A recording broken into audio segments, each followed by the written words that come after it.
tetap semangat. Mari kita mulai bina iman anak hari ini. Sebelumnya kita berdoa dulu ya. Marilah kita berdoa. Dalam nama Bapa dan Putra dan Roh Kudus. Amin. Tuhan Yesus Kristus, Simon Petrus telah menunjukkan pengajuan imannya bahwa Engkau adalah Mesias. Bantulah kami agar mampu mengimanimu dan menyatakannya dalam perbuatan kami sehari-hari. Terima kasih Tuhan Yesus. Amin. Bapa kami yang ada di surga, dimuliakanlah namamu, datanglah kerajaanmu, jadilah kehendak-Mu di atas bumi seperti di dalam surga. Berilah kami rezeki pada hari ini, dan ampunilah kesalahan kami, seperti kami pun mengampuni yang bersalah kepada kami. Dan janganlah masukkan kami ke dalam cobaan, tetapi bebaskanlah kami dari yang jahat. Amin. Salam Maria, penuh rahmat, Tuhan sertamu. Terpujilah engkau di antara wanita, dan terpujilah buah tubuhmu Yesus. Santa Maria Bunda Allah, doakanlah kami yang berdosa ini sekarang dan waktu kami mati. Amin. Kemuliaan kepada Bapa dan Putra dan Roh Kudus, seperti pada permulaan, sekarang, selalu, dan sepanjang segala abad. Amin. Dalam nama Bapa dan Putra dan Roh Kudus. Amin.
Inilah Injil Yesus Kristus menurut Markus.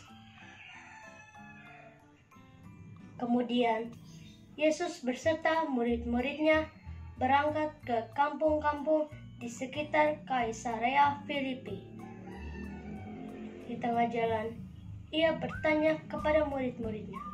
Katanya, kata orang, siapakah aku ini?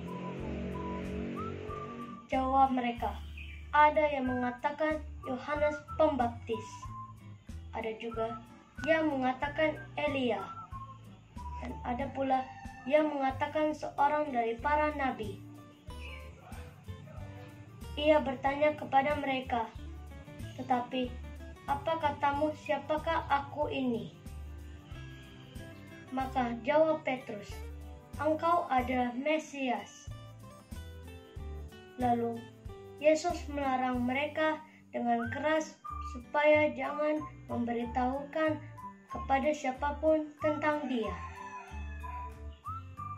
Kemudian mulailah Yesus mengajarkan kepada mereka bahwa Anak Manusia harus menanggung banyak penderitaan dan ditolak oleh tua-tua, imam-imam kepala, dan ahli-ahli Taurat, lalu dibunuh dan bangkit sesudah 3 hari.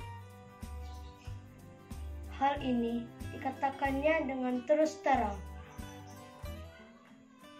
Tetapi Petrus menarik Yesus ke samping dan menegur dia.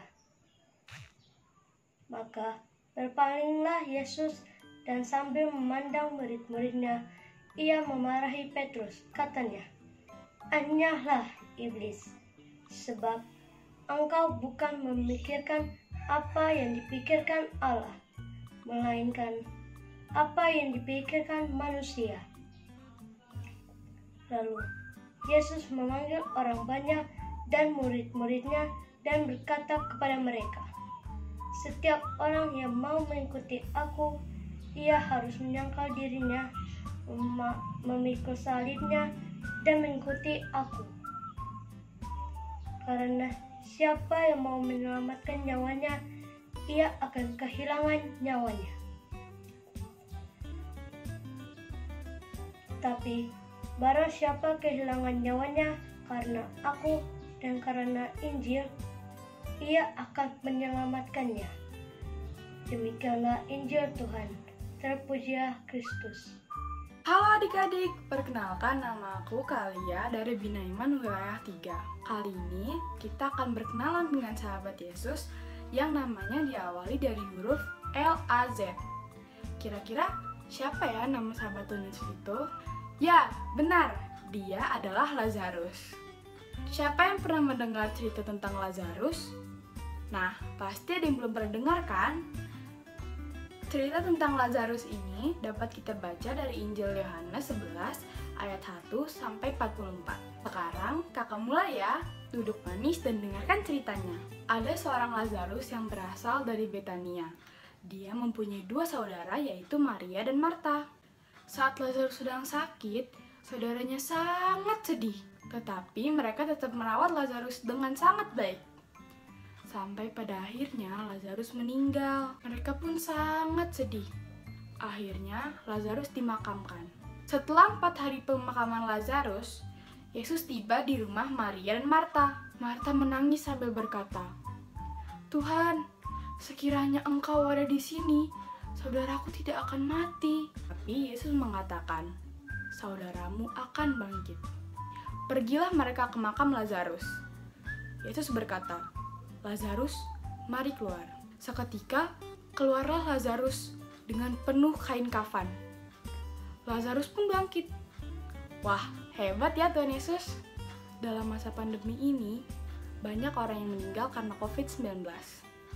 Pasti sangat sedih rasanya saat ada orang yang meninggal. Mereka meninggal bukan karena Tuhan tidak ingin menolong mereka, tetapi karena Tuhan Yesus tahu yang terbaik untuk mereka. Kembali ke cerita Lazarus, dalam Injil tersebut ada ayat emas loh adik-adik.